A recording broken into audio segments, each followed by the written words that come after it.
আমি যদি নন্দীগ্রামের মানুষকে নিয়ে নন্দীগ্রাম না করতাম, দিদি থেকে দিদিমা হয়ে যেতেন, মুখ্যমন্ত্রী কোনোদিন হতে পারতেন না। তাই ভুল আমার আছে। বারুইপুরে শুভেন্দুর মুখে নন্দীগ্রাম প্রসঙ্গ। নন্দীগ্রামে আন্দোলন না করলে দিদি হতেন না, তিনি ভুল করেছেন। বারুইপুরে মন্তব্য বিরোধী দলনেতা শুভেন্দু অধিকারী। শুভেন্দু অধিকারীর মুখে নন্দীগ্রাম প্রসঙ্গ। নন্দীগ্রামে আন্দোলন না করলে দিদি হতেন না, তিনি ভুল করেছেন। বারুইপুরে মন্তব্য শুভেন্দু অধিকারী।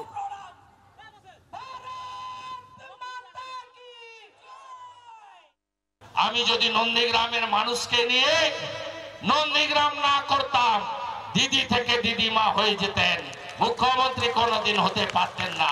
তাই ভুল আমার আছে। আজ বারুইপুরের সভা থেকে এই মন্তব্য বিরোধী দলনেতা শুভেন্দু অধিকারী। তিনি বলছেন যে নন্দীগ্রামে তিনি আন্দোলন না করলে দিদি হতেন না, তিনি মুখ্যমন্ত্রী হতেন না, তিনি ভুল করেছেন।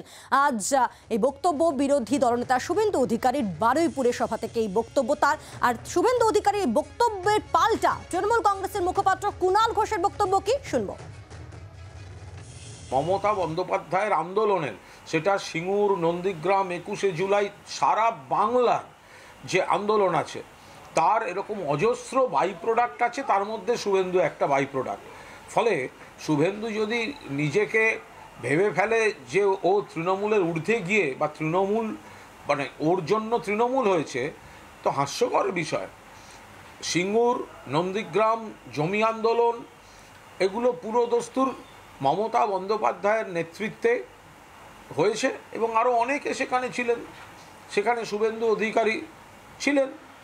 ফলে তার মধ্যে শুভেন্দু অধিকারীর কারণে মমতা বন্দ্যোপাধ্যায়, এসব হাস্যকর, এসব মাথার মধ্যে এসব মানে পাগলামি লক্ষণ দেখা গেলে এই ধরনের কথাবার্তা বেরোয়। বাংলার আওয়াজ, বাঙালির আবেগ, জি 24 ঘন্টা।